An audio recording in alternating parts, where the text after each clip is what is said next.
Imagine flying at over 700 miles per hour when your aircraft suddenly fails. You've got seconds to make a choice: stay with the plane and die, or hit a button that launches you into a supersonic wind blast that could literally tear you apart.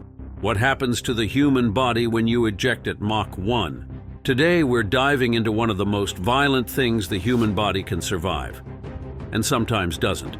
The question sounds simple, but it's incredibly complex. How do you survive being shot out of a fighter jet at supersonic speeds?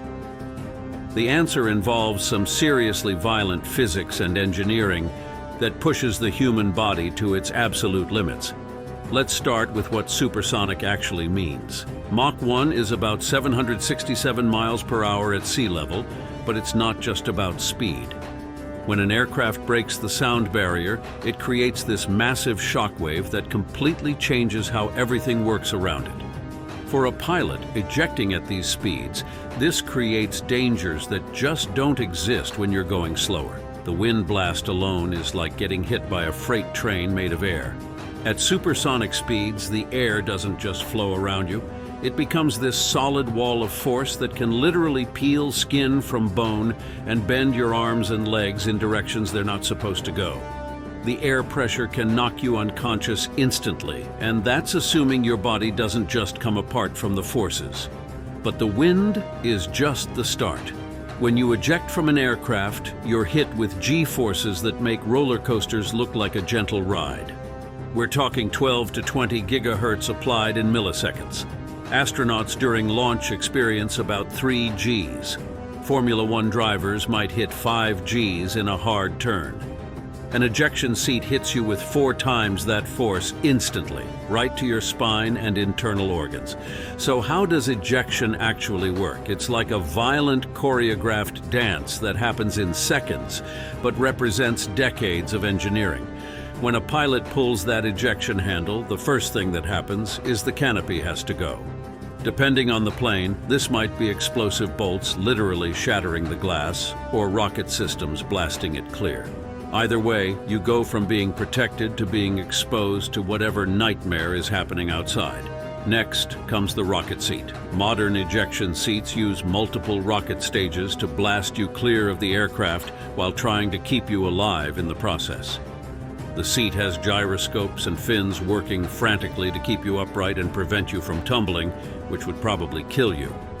At just the right altitude and speed, you separate from the seat itself.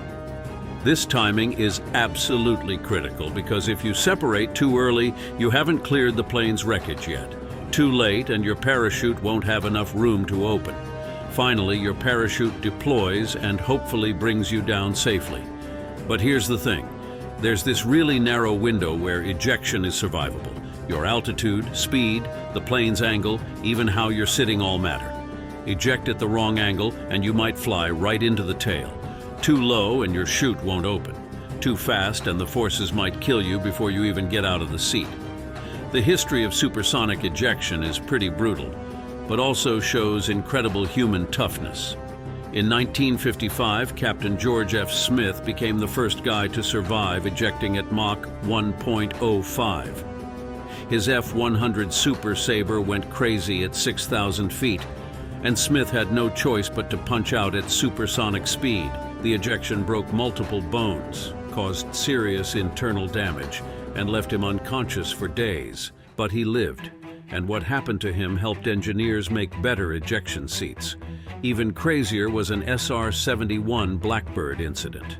This legendary spy plane routinely flew above Mach 3. When one broke apart at over 3 times the speed of sound, both crew members ejected in conditions that should have killed them instantly. The pilot survived because of his full pressure suit, which basically became a personal spacecraft, protecting him from the impossible environment outside. His partner wasn't so lucky, showing just how much timing and equipment matter in these extreme situations. The coolest solution to supersonic ejection came from the F-111 Aardvark. Instead of just ejecting the pilot, the entire cockpit separated from the plane as an escape pod. This system protected both crew members from that initial wind blast and gave them a stable platform for their parachutes. It was heavier and more complicated than regular ejection seats, but it solved a lot of the problems with high-speed ejections. Modern ejection seats are pretty incredible. Companies like Martin Baker in Britain and the guys who made the Russian K-36D have created seats that can save your life in conditions that would have killed you instantly just a few decades ago. These seats use multiple rocket stages to get your trajectory just right, automatic systems to stop you from tumbling around, and sophisticated sensors to time everything perfectly. Today's ejection seats have over 90% survival rates, which is pretty amazing when you think about the forces involved. They're designed to work in a huge range of conditions, from sitting on the runway with no speed all the way up to supersonic at extreme altitudes. When they're integrated with pressure suits and life support, pilots can survive ejections in places where unprotected humans would die in seconds. But even with all this technology, ejection is still dangerous as hell. The most common injuries are spine compression from those initial G-forces, dislocated shoulders from the wind blast, broken legs from landing, and internal injuries from the extreme forces. A lot of pilots end up permanently disabled, and many never fly again after ejecting, either because of physical problems or psychological trauma. The mental side is huge. Surviving an ejection often comes with serious PTSD, survivor's guilt, and pilots losing confidence in flying. That split-second decision to eject, followed by the violence of the whole experience, leaves scars that can last forever. Some pilots feel like they cheated death, while others get paralyzed thinking about how close they came to dying. But pilots still trust these systems because the alternative is certain death. When you pull that ejection handle, you're betting your life on decades of engineering designed to save you from forces that want to destroy you. It's pretty incredible that we've figured out how to solve this impossible physics problem. Engineers are still working on making these systems even better. They're trying to handle more extreme conditions, protect against injuries better, and work with next-generation aircraft. Some experimental systems are looking at completely new approaches like deployable airbags or different escape methods that might be less violent. Understanding these systems matters because they're more than just emergency equipment. They show our commitment to bringing military people home safely, even when their jobs take them into the most dangerous places imaginable. Every improvement in ejection seat technology means lives saved and families staying together. The next time you see a fighter jet screaming overhead, remember that inside that cockpit is someone carrying one of the most violent escape systems ever built. It's designed to save them from conditions that would instantly kill anyone unprotected, using forces that might permanently hurt them in the process. But it's also one of the most successful life-saving technologies ever created, turning what should be certain death into a chance at survival.